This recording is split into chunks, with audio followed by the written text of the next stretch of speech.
Então, professores, bem-vindos. Estamos aqui no nosso curso de conteudista de pós-graduação em autoria e nós vamos conversar hoje sobre design.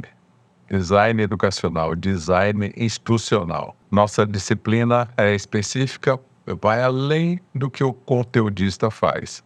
Existem muitos chamados para conteudistas, para professores que vão escrever o conteúdo de desenvolvimento da aprendizagem que o curso vai oferecer. Agora, existem muitos outros chamados e mais chamados ainda para designers, porque eles trabalham em conjunto, o autor com o designer. O designer é aquele que vai pegar o trabalho do conteudista e transformar no curso propriamente. Um sem o outro não produz o curso de educação à distância. Aprender, vamos fazer uma revisão, ok? A revisão do nosso slide. Aprender é mudar. Você aprende, você muda alguma coisa em você, ou no pensamento, ou no sentimento, ou no comportamento. Se você não mudou, você não aprendeu. Recebeu informação, você viu uma coisa interessante, mas não aprendeu. Aprender significa que você mudou alguma coisa em você. Quando a criança aprende a ler, ela muda a forma dela ver o mundo, dela pensar o mundo, dela sentir o mundo. Quando a criança aprende a contar os números, ela muda a relação dela com o mundo, com a vida, muda o comportamento, muda os jogos, as brincadeiras. Quando você muda o comportamento, o sentimento e o pensamento mudam. Quando você muda o pensamento, o sentimento e o comportamento mudam. Mudando um, os outros dois mudam. Você precisa descobrir qual o canal que você vai comunicar, que você vai conversar com uma pessoa, que cada um tem a sua preferência. E aí torna-se mais fácil, né, a mudança, o aprendizado, às vezes por um ou por outro canal. O curso, então, qualquer curso de educação à distância ou um curso regular, deve promover aprendizagem, promover mudanças. Como o curso promove essas mudanças? Na pessoa, é o trabalho do professor, que não faz sozinho e não faz com liberdade. Nós vamos ver que o professor não trabalha com liberdade, embora ele pense que tenha autonomia em sala de aula. E quanto mais ignorante, mais autonomia ele acha que tem. Quanto mais instruído, mais ele vê que o trabalho dele é orientado, é referenciado, é balizado por outras referências que estão para além da sala de aula. A definição de designer, dicionário, é o profissional que consegue desenvolver o produto, né, um processo, ou um percurso, planejando a partir de conceitos né, que ele tem à mão, projetando esse produto, idealizando esse objeto para um fim determinado. Então, esse é o design, ele faz o produto. Na área educacional, se chama designer esse profissional que consegue fazer um conteúdo virar um curso. Uma entrega de uma mudança pela aprendizagem. Esse é o designer. O design, então, desenha esse percurso de aprendizagem, garantindo que vai haver uma mudança nesse caminho. E seu objeto de trabalho, portanto, é a aprendizagem. Ele tem que entregar uma aprendizagem no final das contas, é o produto dele, é uma aprendizagem.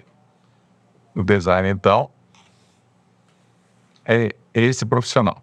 Como ocorre a aprendizagem? Como é que a aprendizagem é possível? Nós precisamos, então, descobrir como que a aprendizagem é possível, quais são as condições que melhoram ou ampliam a chance de um aprendizado acontecer. Esse é o trabalho do professor e do processo educativo. Quem consegue reunir essas condições, consegue o resultado que é a aprendizagem dos alunos.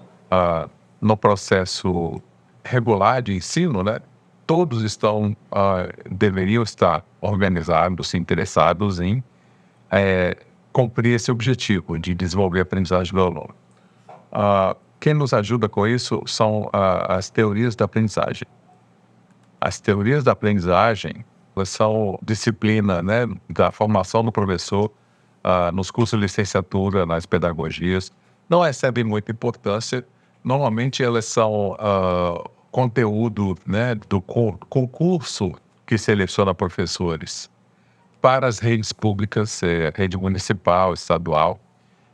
Numa escola, privada, ela é objeto de propaganda, né, de marketing, né. Você faz marketing sobre aprendizagem, até a metodologia da aprendizagem que a escola desenvolve.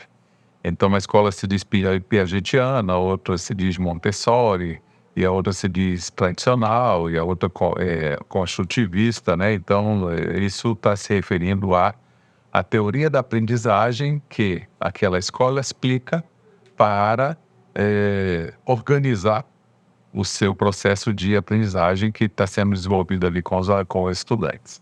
Ah, Nós temos então conhecimento sobre essas teorias. Nós sabemos, as teorias que as escolas adotam e que as redes, né, colocam nos seus currículos, como, fundamento do processo de aprendizagem. Ah, mas não se tem noção da importância dessas referências, dessa teoria que está ali naquele documento curricular, né. O projeto pedagógico das escolas é um documento, assim, razoavelmente bonito, mas é padronizado. Todas elas falam de alguma referência metodológica, teórica, para aprendizagem.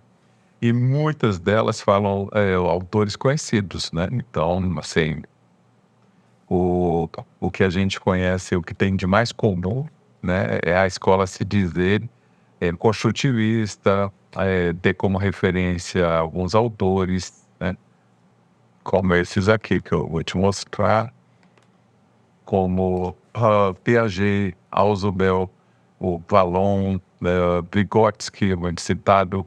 Aí quando fala de Vygotsky diz que é sócio-construtivista, sócio-interacionista. O behaviorismo não tem aqui no Brasil, quase não tem ninguém dizendo aqui uma escola comportamentalista, não tem aqui. Tem Knowles, tem neuropedagogia agora está na moda, então muitos se dizem assim: "Nós consideramos a neuropedagogia para, promover o aprendizado". Então são referências de teorias de aprendizagem, tá. Essa discussão, ela ocupa o tempo, né, das escolas e da formação e do momento pedagógico das escolas, mas elas não conseguem promover a compreensão necessária de toda a comunidade escolar sobre essas escolhas. Não tem muita consciência, o pessoal não tem consciência do que está escolhendo quando se diz assim: "Nós somos construtivistas". Infelizmente, essa consciência é pequena e as consequências muitas vezes não acontecem. Quando você faz uma opção dessa, não tem consequências maiores, porque o currículo continua sendo o que era, as aulas continuam sendo planejadas e acontecendo como eram antes, e você não teve uma alteração do processo, um redesenho do processo, quando a escola resolveu colocar como essa referência como sendo uma, seguidora da referência construtivista. Então, assim, as escolas fazem essa discussão pedagógica, fazem seus documentos, né, projetos pedagógicos, mas não conseguem transformar isso numa prática pedagógica. Muitas vezes isso fica deficiente, há uma falha aí, né. Ah, e as teorias da aprendizagem oferecem diferentes respostas para isso. Elas oferecem diferentes respostas. Oh, quando você se define por uma, né, abordagem da aprendizagem, você precisa organizar o processo educativo por aquilo. Então, se você diz que você é construtivista, você começa a precisar organizar métodos, ambientes, situações de aprendizagem, atividades e material didático para atender a essa sua escolha. Se você se diz, sócio-interacionista, é outra realidade. não pode ser, não é possível, não pode acontecer, você ser uma escola construtivista e continuar com uma aula tradicional de quadro negro, lousa e alunos virados para a lousa.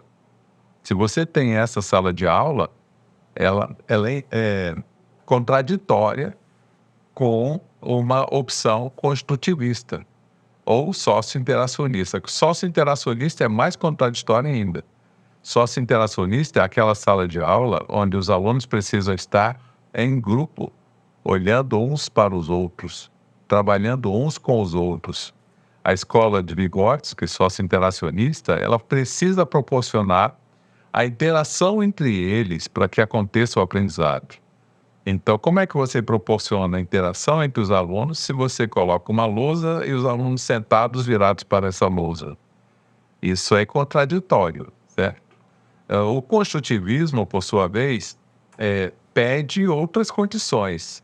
E a escola tradicional pede suas condições também. Não tem como você atender a todas elas e não tem como você se dizer adepto de uma se você não entender as consequências dessa escolha que você fez para o ambiente escolar, para o processo educacional, ok? Então, é, digamos assim, isso é desconsiderado, isso não é levado a cabo pelas escolas e nos projetos pedagógicos, isso não é colocado em prática. Então, é a fragilidade pedagógica que a maioria das escolas e das nossas redes apresentam aí.